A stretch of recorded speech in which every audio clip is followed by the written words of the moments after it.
Assalamualaikum warahmatullahi wabarakatuh. Innal hamdalillah nusalli wa nusallimu ala Rasulillah wa ala alihi wa sahbihi wa mawalah. Amma ba'd. Allah memberikan ujian kepada manusia tidak selalu sama. Melihat tingkat apa yang harus diujikan. Dalam firman-Nya Quran surah Al-A'raf ayat 168 Allah menegaskan, A'udzu billahi minasyaitonir rajim wa qatta'nahum fil ardi umama minhumus salihun wa minhum duna dzalik wa balawnahum bil hasanati was sayyiati la'allahum yarji'un. Dalam ayat ini Allah menjelaskan bahwa ujian Allah di dunia ini tidak mesti ujian yang secara lahir tidak menyenangkan, tetapi ada juga yang menyenangkan. Ada orang yang diuji dengan hal-hal yang menyenangkan lulus, tetapi pada saat diuji dengan hal-hal yang menyulitkan malah gagal. Sebaliknya, ada orang yang dalam hidupnya saat diuji dengan hal-hal yang menyedihkan atau memprihatinkan lulus, tetapi pada saat diuji dengan hal-hal yang menyenangkan malah langsung jatuh. Sebagai contoh, menurut sebagian ahli tafsir, pada mulanya Qarun adalah seorang agamawan dan masih ada hubungan famili dengan Nabi Musa alaihissalam. Kana min qaumi Musa, elitnya orang masyarakat yang mengikuti ajaran Nabi Musa. Namun setelah dia berhasil dalam satu bidang usaha dan kekayaannya berlimpah ruah, fabagha alaih, dia bertindak sewenang-wenang terhadap Nabiullah Musa alaihissalam. Pertama, menjauhkan diri dari semua aktivitas yang selama ini dilakukan bersama Nabi Musa alaihissalam. Kedua, sengaja menghambat perjuangan Nabi Musa alaihissalam. Dan akhirnya yang ketiga, memusuhi Nabi Musa alaihissalam, tidak mengindahkan peringatan Nabi Musa dan tidak mengakui sama sekali bahwa kesuksesan yang dia alami adalah rahmat dari Allah Subhanahu wa taala. Dia dengan congkak mengatakan bahwa apa yang diperolehnya adalah min ilmin, karena kepandaian atau kemampuannya semata. Qarun adalah tipikal orang yang pada waktu miskin justru baik, tetapi pada saat dia berada pada puncak keberhasilan dan kesuksesan, malah gagal dan jatuh pada kekafiran.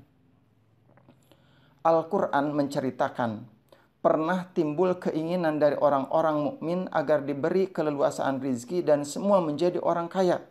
Tetapi Allah mengatur rizki hambanya sesuai dengan kehendaknya. Allah Maha Tahu karena tiap-tiap orang memiliki potensi untuk menjadi kaya atau miskin. Ada orang yang tipikal dan potensial menjadi kaya. Ada pula yang memang pantas menjadi orang miskin. Dan di antara keduanya memang ada orang yang tidak bisa menjadi miskin. Jika dia miskin, maka potensial untuk menjadi kufur. Kadal faqru ayyakuna kufran. Hampir-hampir saja ia terjerumus ke dalam kekufuran akibat kemiskinan. Sebaliknya, ada orang yang kaya tetapi potensial untuk mengingkari nikmat Allah.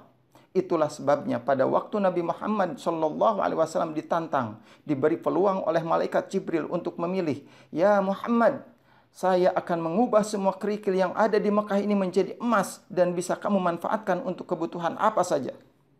Nabi sebagai orang yang cerdas mengatakan, "Tidak ya Jibril, saya tidak ingin begitu." "Lalu apa yang kamu inginkan?" kata Jibril. Nabi Muhammad SAW dengan tenang menjawab, "Saya ingin pada suatu waktu hidup saya berkecukupan agar dapat bersyukur kepada Allah.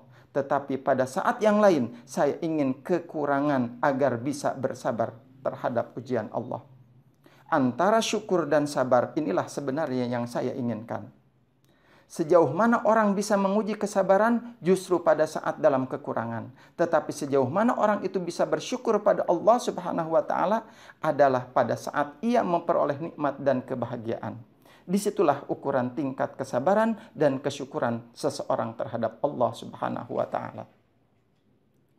Dalam ayat lain hampir semakna Allah menegaskan, "Wa nabluukum bisyarri wal khairi fitnah wa ilaina turja'un." Saya akan menguji kalian dengan hal-hal yang tidak menyenangkan atau keburukan, tetapi lain waktu kami uji dengan hal-hal yang menyenangkan sebagai cobaan. Pada kamilah nasibmu akan dikembalikan. Quran surah Al-Anbiya ayat 35. Jadi antara kesenangan dan kesusahan, kebahagiaan dan duka lara, sakit dan sehat, senang dan susah, pada hakikatnya semua sama. Perbedaannya adalah pada penerimaan seseorang menghadapi kondisi tersebut. Apakah ia menyadari bahwa kesenangan dan derita sama-sama merupakan ujian atau tidak? Disinilah sebetulnya yang membutuhkan kesadaran bahwa dalam memasuki proses, kondisi apapun dan bagaimanapun seseorang tidak lepas dari penilaian Allah Subhanahu wa Ta'ala. Penilaian Allah itulah yang menentukan ranking seseorang di hadapannya nanti di yaumil kiamah. Semoga kita termasuk bagian orang-orang yang senantiasa bersyukur di kala senang dan mampu bersabar ketika mendapatkan ujian dari Allah Subhanahu wa Ta'ala. Hadanallahu wa iyyakum ajma'in. Wassalamualaikum warahmatullahi wabarakatuh.